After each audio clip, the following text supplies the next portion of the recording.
Maba ka dyan. Ano bang ginagawa mo? Pinipilit kong tanggalin ang maliliit niyang kamay sa bewang ko.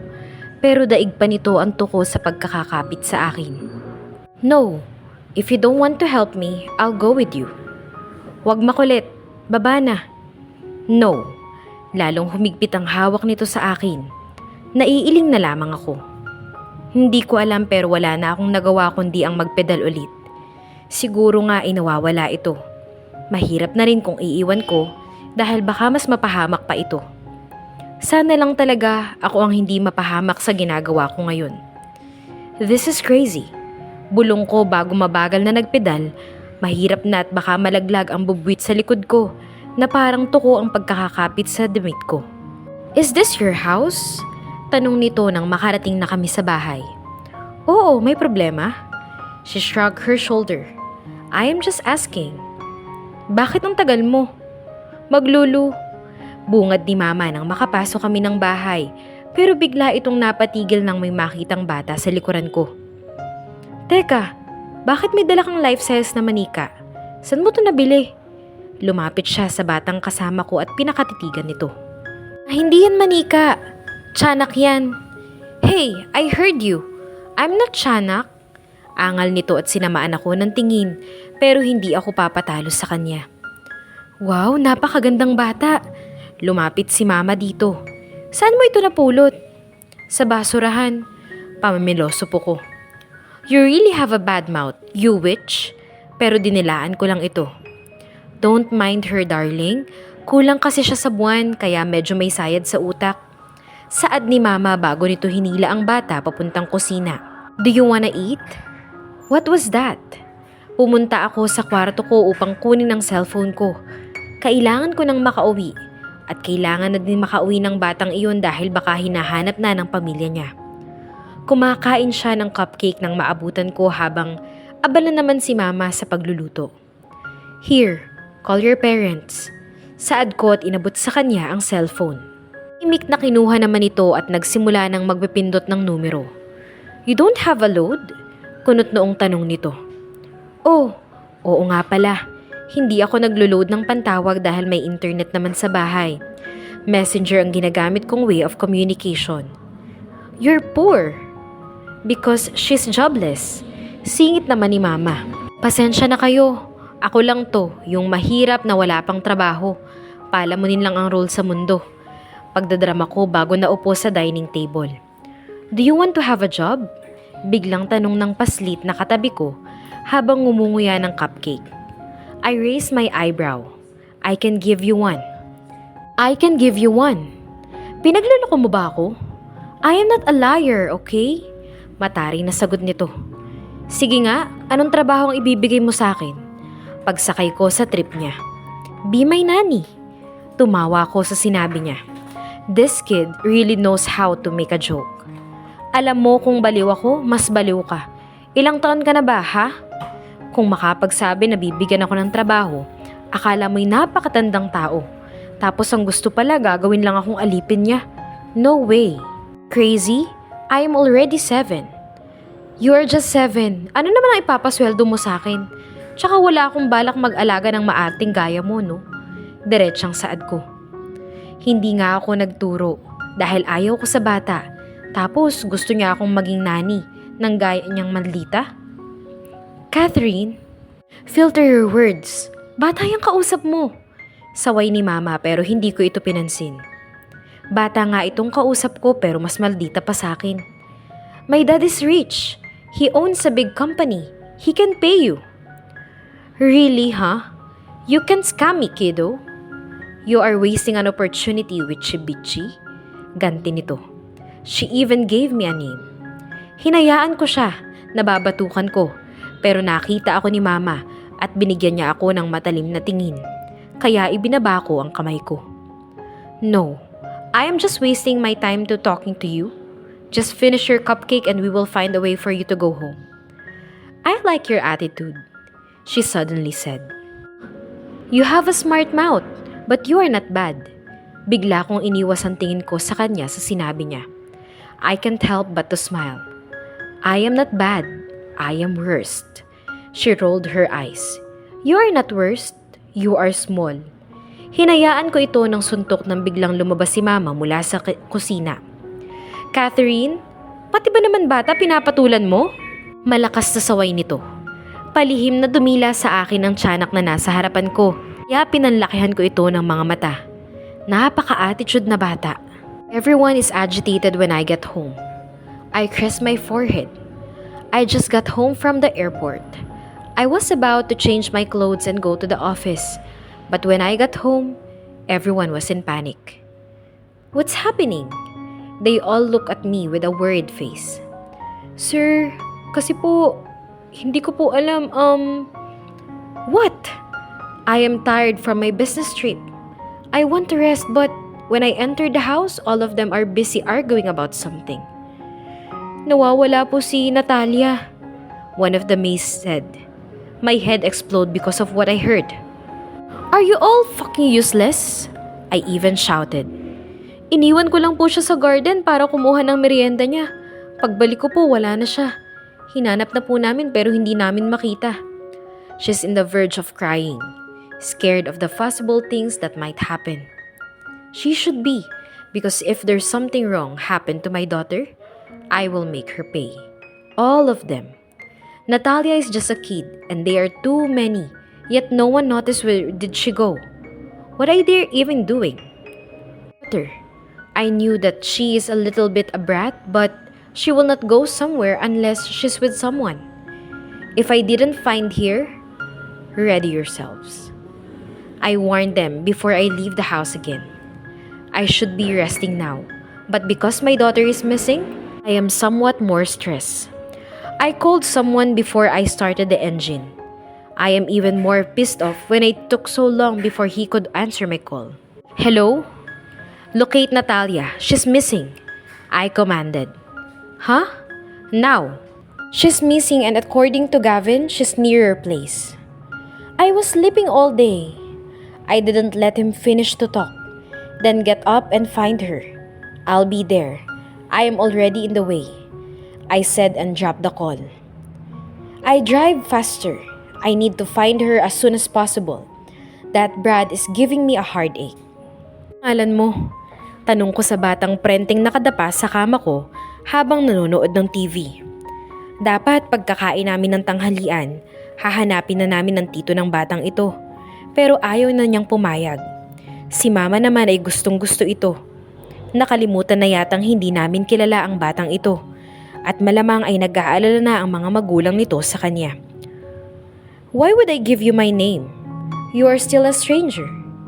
Wow ha, naisip mo pa pala yun. You know that I am a stranger pero nagpumilit ka pa rin sumama sa akin? Tapos ngayon parang ayaw mo pang umuwi. Nakikain ka na rin. Paano pala kung may laso ng kinain mo kanina? Masyado itong focus sa Disney movie na pinapanood nito. You are a stranger but you don't look like a criminal. Dapat ba akong mag-thank you sa sinabi mo, ha? Sarcastic na tanong ko. Hindi ako mahilig sa bata, pero heto at may bubwit sa loob ng kwarto ko. Kahit sina Mama at Papa ay tuwang-tuwa sa kanya kanina. Ang cute naman talaga nito. Parang manika. Iyon nga lang ay may kamalditahang taglay. Di ko na strikto ay nagawang paamuin ng batang ito. Eh di siya na. It's already 5. Saad ko pero ang batang kalapit ko ay walang pakialam at patuloy pa ring nanonood ng TV. You need to go home. Let's go. Hahanapin natin ang bahay ng tito mo. Dapat kanina pa natin sila hinanap pero ikaw ang mas gusto mo yatong tumira dito sa bahay namin. Baka naman anak ka ng sindikato. Tapos mamayang gabi kapag tulog na kaming lahat, tsaka lulusob yung mga nagpadala sa'yo para nakawan kami. Matalim niya akong tiningnan. Sinalubong ko naman ang tingin niya. Totoo naman ang sinasabi ko. Sa panahon ngayon, uso na ang sindikatong gumagamit ng mga bata. Are you a writer? You have a wide imagination. Aba, at pati trabaho ko'y nadadamay. Bakit? Writer lang ba ang malawak ang imahinasyon? Sino ba ang hindi mapapraning kung may batang bigla nalang sumama sa akin dahil nawawala, pero tila ayaw namang umuwi? Sinasabi mo na pamangkin ka talaga ni Jake Rivas. Kung ganun, bakit ayaw mo pang umuwi? Baka naman talagang hindi mo siya tito at ginugoyo mo lang ako.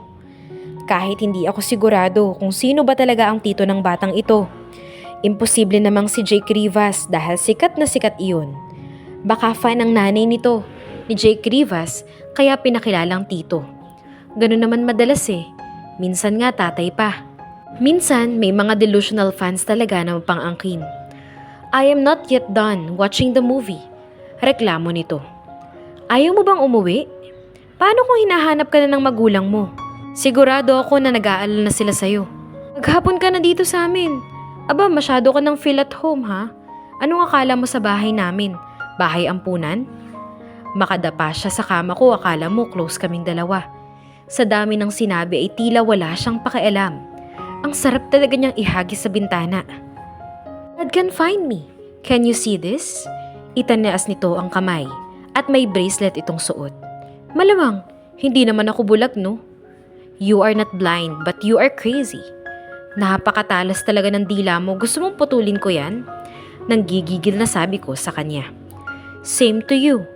Anito at pinag-cross pa ang mga braso. My dad can find me using this bracelet. May tracking device yan?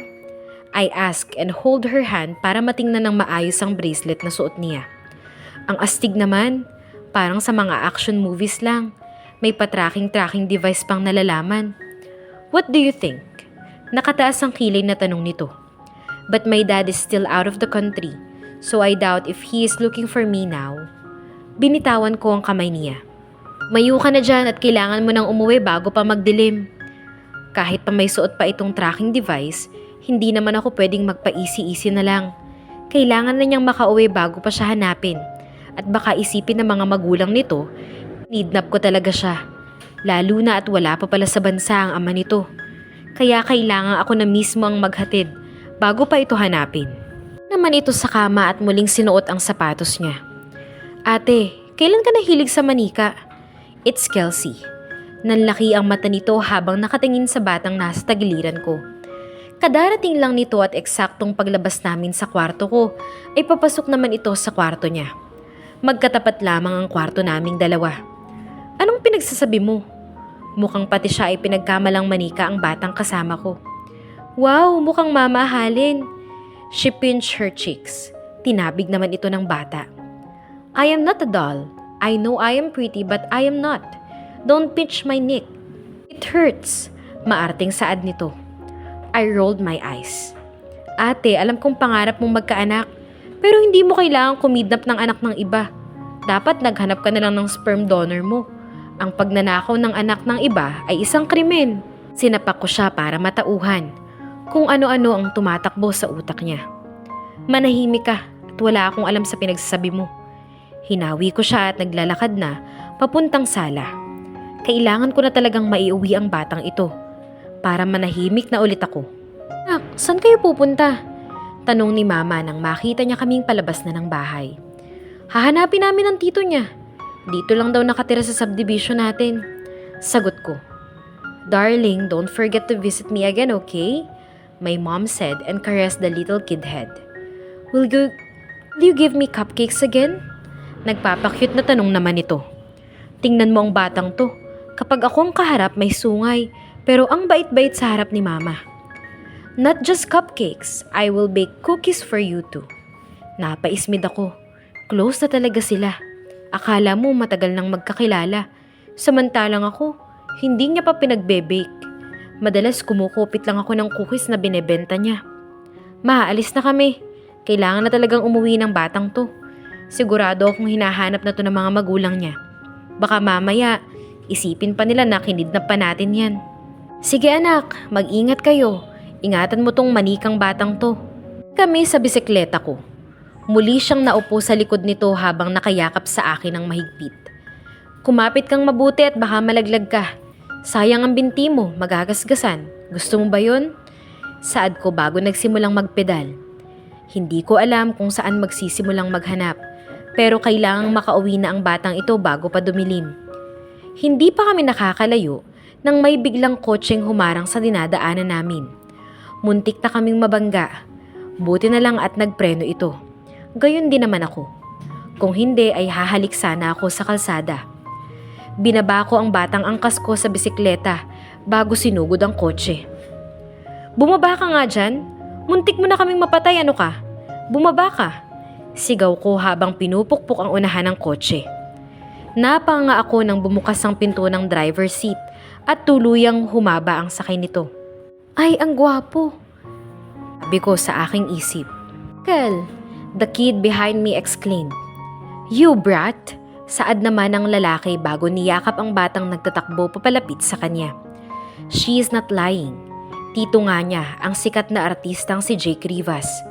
He looks dashing. Mukha talaga itong bituin mula sa langit. He is smiling widely and it makes him more handsome. I am not a fan of him, but I know how to appreciate a handsome face. Papo siya pero hindi ko siya type. He looks like a second lead in a book. Playful but bad boy. Not my type. Gusto ko yung tipo ng lalaking tingin pa lang ay matutunaw na ako. Yung seryoso pero malakas ang dating.